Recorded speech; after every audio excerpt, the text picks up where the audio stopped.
So there are 6 basic hyperbolic functions, and you might be looking at them and say, well, this looks similar to what I've seen before for as far as trigonometry is concerned.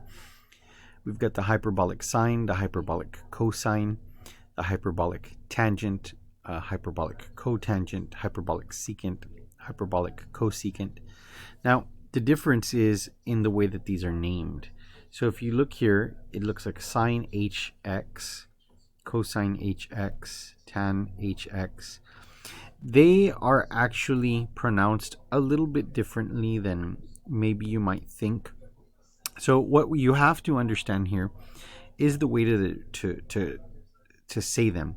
So this one right here, the first one for sine, the hyperbolic sine, I've often heard it called cinch. Okay, but recently I've also heard it called shine. Okay, but cinch is probably what I'm going to stick with, but shine is another one, but cinch. And then you have the cosh, the tanch, the cotanch, the seach, and the coseach. Okay, really getting that ch sound at the end of these. And so what this is we're talking about hyperbolic geometry, and what we're doing is we're looking at the sine, the cosine, the tangent, all of these functions defined not in a circle now, but defined through the use of what's called a hyperbola. So if you know anything about conic sections, perhaps you've covered that before in a pre-calculus course, this is where that knowledge of those conic sections comes into play. So now that we've done that, what we're going to do is we're going to take a look at a very first problem. They're giving us the cinch, and they're telling us that it's 5/12, and they want us to find the cosh.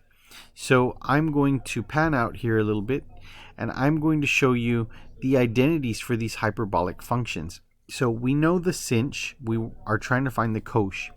So what I'm going to do is I'm going to make use of this one right here. This identity for cosh square minus cinch square equals 1. And so what I'm going to do, since I'm looking for the cosh, I'm going to say, well, if I have the cosh square of x, and I'm going to subtract the cinch squared, okay, well, the cinch squared is 5/12 squared. That should equal 1 by the identity, okay? So I just have to do some basic math here. All right, cosh square minus, well, 5 squared is 25 out of 144, and set it equal to 1. We add the 25 over 144 to both sides. Okay, and so basically what ends up happening here is that you end up with the cosh square equals, and then the 1 plus 25 over 144, this is really like 144 over 144 if you think about it, because that's equivalent to 1. So you end up with 169 over 144, and this works out perfectly for us because the next thing to do is to take the square root. And so we end up with the fact that the cosh of x equals 13 out of 12. So the cosh equals 13 out of 12. So this right here is the answer for this problem and how you would approach solving these. So let's go ahead and take a look at one more example that's kind of a play on this same identity. Let's take a look at this one, number 2. If I give you the cinch of x and I tell you it is negative 4/3, I will then ask you, well, what's the tanch? Well, that should be interesting because you might be wondering, well, where's the cosh? Well, we need to consider this identity right here really quickly, and I'm going to highlight it in green. The cinch over the cosh is the tanch. So that's very similar to the tangent equals the sine over the cosine, which is the same thing actually. But in this case, we're referring to it in terms of hyperbolic geometry. So I'm going to go ahead and write down that identity. All right, the cinch over the cosh. Okay, now I'm going to use the identity that we used in the very last problem, which was cosh square minus cinch square equals 1, to find the cosh, and then I'm going to do some simple division. So let's go ahead and first look for the cosh.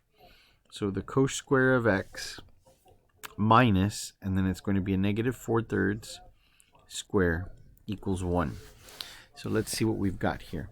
We end up with cosh square minus, and it's going to be a positive 16 out of 9 equals 1. We add the 16 out of 9 to both sides, and we need a common denominator here. So the 1 is going to become 9 out of 9, okay? And 9 plus 16 then gives me 25 out of 9, and this is a really nice square root that we're going to take here because it's a perfect square. So what we get then for the cosh is that the cosh will equal square root of 25, which is 5, over square root of 9, which is 3. So the cosh will equal 5/3. But that's still not the answer, because what we are looking for here is what is the tanh. And so to find the tanh, recall that it is sinh over cosh. So I know that the sinh was negative 4/3, and I'm going to divide that by 5/3. So what I always tell my students is when dividing fractions, always remember to KFC. That is keep, flip, and change.